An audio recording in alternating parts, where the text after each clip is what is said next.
however much you get paid now and not work that job again.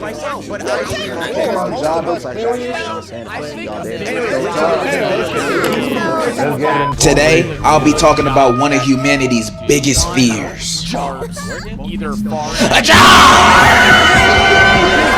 This is a horrifying path that almost everybody will have to eventually face in their life, whether we like it or not. And most of the time, we don't. But everyone has to get their bread somehow. So we just gotta suck it up and pray that we win the lottery or our parlay hits one day. Because let's be for real, nobody want a job. Like, unless you got real aspirations for a certain type of work, I think most of us, if given a magical opportunity to get paid however much you get paid now and not work that job again, we would take it. Because most of us see jobs as a way to get by in life and try to make ends meet. There's no room for you to pursue passions in this economy. You better second guess that art degree and major in business so you can be an executive marketing promoter for a $1 billion company. But I digress. I'm just saying, I doubt that is most people's passions to work at a 9 to 5 at a warehouse lifting boxes.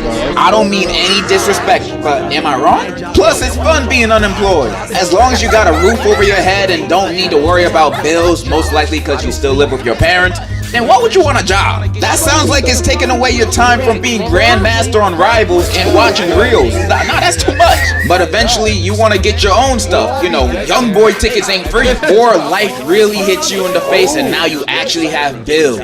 So eventually we all have to get a job. However, you know what's harder than actually deciding to get a job? Finding one that hires you. I swear you could send 100 applications to 100 different places and all of them would still ghost you. You think with how many job openings you see, the businesses are desperate to find people. But nah, it feels like they're posting it as bait, just to mess with people or steal your info. Not only that, if this is your first job, you're gonna have a harder time because even the quote-unquote entry-level jobs are asking for a qualification of having prior experience.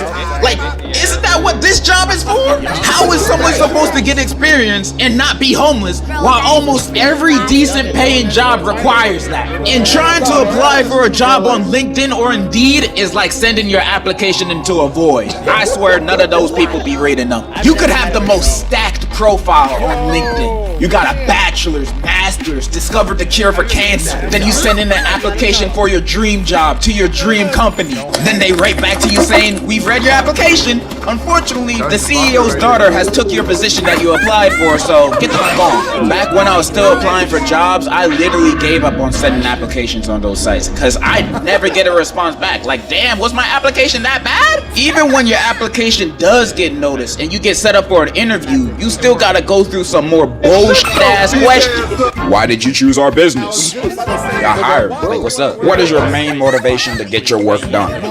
Money. What else am I here for? Where do you see yourself for the next 5 years?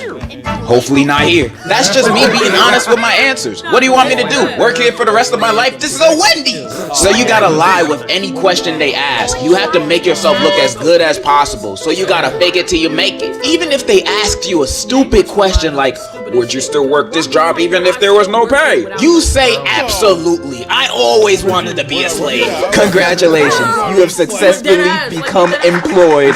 The end of your life starts Tuesday. After starting a job, I feel after the first week, you can find out whether you like it or quit it the next month. And it won't be the job itself to motivate this decision. It's your boss and co-workers. They can make or break this whole thing. If you happen to get a chill boss and co-workers you can vibe with, that's amazing. That's how my last real job was. I used to be a waiter for weddings and other events. That job low-key had me stressing because I wasn't good at the start. I was awkward taking orders, I would mess up orders, and one time I even dropped a whole tray of food I was carrying at the wedding. Best believe I didn't get tips that day. And what would get me kinda jealous is that some of my co-workers would walk out and carry 2 trays full of food on one shoulder. Like, damn bro, are you Samoan? Those trays are mad heavy and so out of balance. But you know what kept me going? It was the fun time I had with my co-workers and boss. They were cool as hell. We had a carpool to get to the events. It was always a vibe and a good time. They made my experience. Imagine working a 16-hour shift and walking out of it happy. One day I clocked in for a double shift for a wedding and a sweet 16 at 9:30 a.m. and clocking out at 1:30 a.m. Granted, I was dead after that shift and had to take off my shoes more than once, but I got $60 worth of tips and went to Wawa after work, so I felt like Gucci. And I believe I only felt like this because the environment I was around was nice. Sometimes I've had to serve some aggressive people at some points. Yeah, it's my birthday today. What can I get out here for free? If I had trash co-workers or a trash boss, I would have not stayed at that job for long. I have zero patience for bullshit.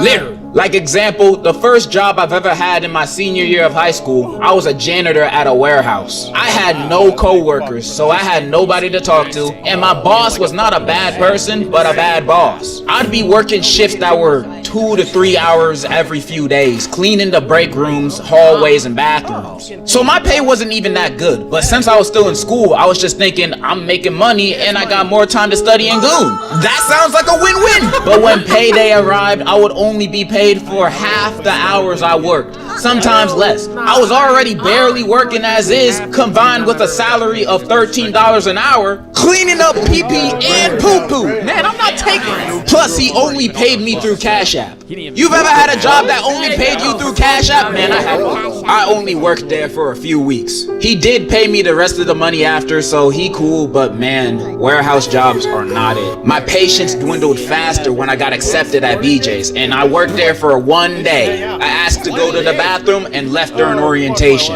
I discovered they weren't what they advertised. How you gonna call yourself BJ's without expecting people to have certain expectations? That's false advertising. So I left. That wasn't really the reason. I just didn't want to work in the freezer. That's when I started my waiting job, then YouTube, and now here I am. Unemployed since. I'm just saying I can understand the struggles of looking for and having a job, especially the ones you only take to make ends meet. And the unemployed life can be really fun when you have stuff to fall back on. If not, it will only be short-term satisfaction. Eventually, you have to get a career, deal with any of the shortcomings of it, and do that for the rest of your life. The American dream! So when looking for a job, make sure to get one that you like if you have the privilege to do so. That's all I really wanted to say. And in conclusion, enjoy unemployment while you still can. Different strokes for different folks. And so on and so on. And Scooby-Dooby-Doo.